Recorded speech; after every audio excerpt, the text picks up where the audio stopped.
pagi anak-anak. Selamat pagi, Bu. Baiklah, sebelum kita memulai pelajaran kita, ada baiknya kita berdoa dulu. Silakan dipimpin.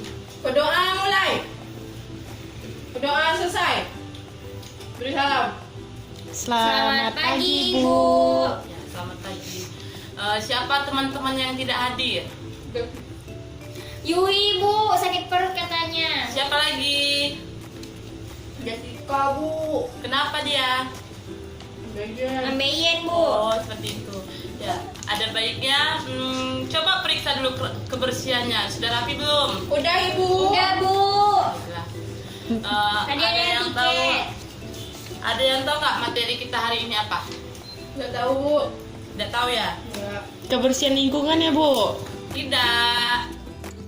Baiklah, materi kita pada pagi hari ini adalah cerpen. Sebelum kita memulai materi kita, Ibu akan memberitahukan tujuan pembelajaran kita itu apa.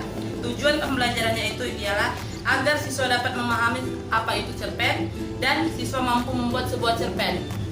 Baiklah, kita akan membahas materi kita. Tadi itu ada yang tahu cerpen itu apa? Tidak, Bu. Cerita pendek, Bu. Ya, betul sekali.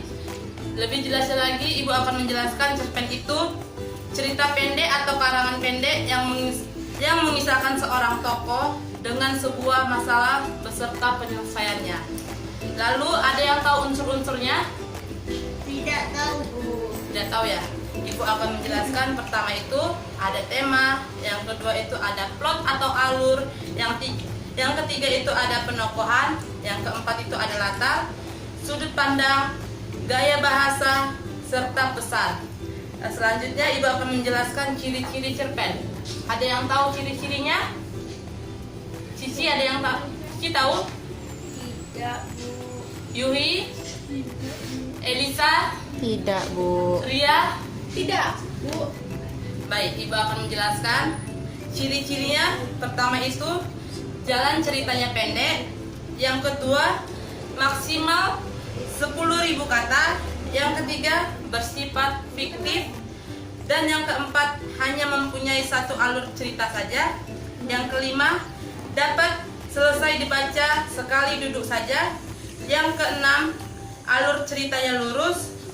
Yang ketujuh penokohan ceritanya sangat sederhana. Yang ke-8 tidak menggambarkan semua kisah tokohnya. Yang ke-9 terdapat masalah atau konflik. Yang ke-10 menggunakan kata yang sederhana. Yang ke-11 itu memiliki pesan atau amanat. Dan yang ke-12 meninggalkan kesan bagi si pembaca. Selanjutnya Ibu akan menjelaskan struktur cerpen. Pertama itu ada abstrak.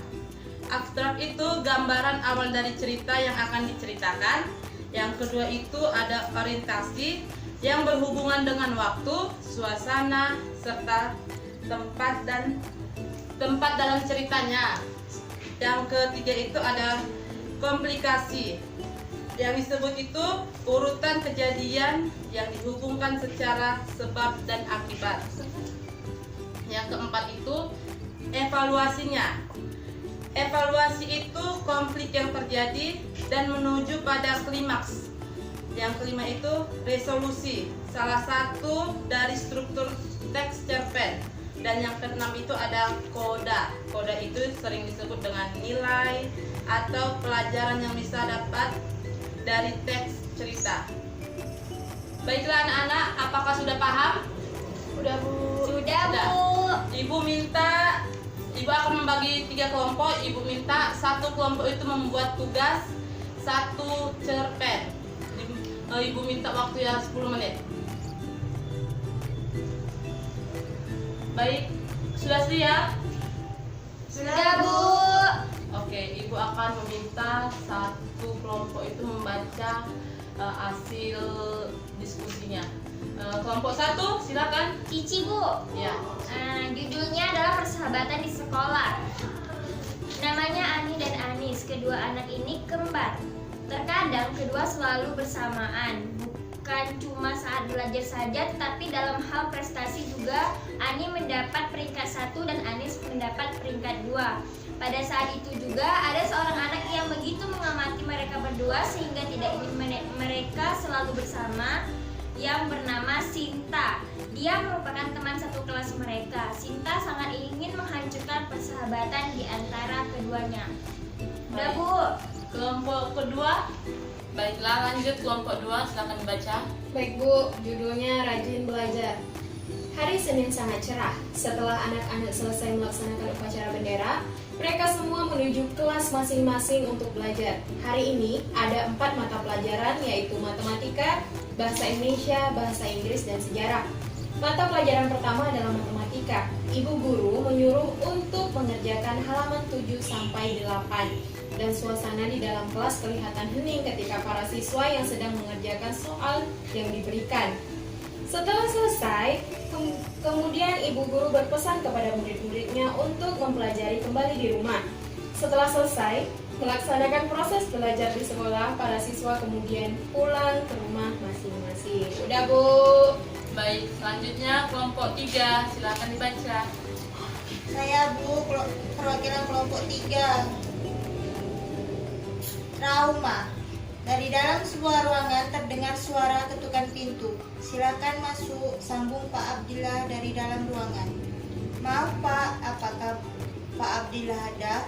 Tanya seorang yang sedang dipanggil interview. Tidak ada, silakan keluar. Selanjutnya, maaf Pak, tahu di mana Pak Abdillah? Kenapa? Office boy ya? Yang ada di dalam ruangan. Yang ada di dalam ruangan. Tanya seseorang itu kepada karyawan lain yang berada di luar ruangan. Yang di dalam tadi Pak Abdillah. Dia memang suka untuk berpura-pura, yang bertujuan untuk mengetes bawahannya. Karyawan tanya, Pak, ya artinya kamu tidak lolos interview. Begitulah Pak Abdillah, dia trauma dengan beberapa bawahannya karena urusan materi. Baik, Ibu rasa semua murid-murid Ibu sudah paham untuk membuat sebuah cerpen. Ada yang kurang paham lagi? Paham, Bu. Baik, Ibu akan memberikan kesimpulan dari materi ini. Kesimpulannya itu adalah cerpen itu merupakan jenis karya sastra modern yang dihasilkan dan juga berkembang dalam kehidupan masyarakat modern.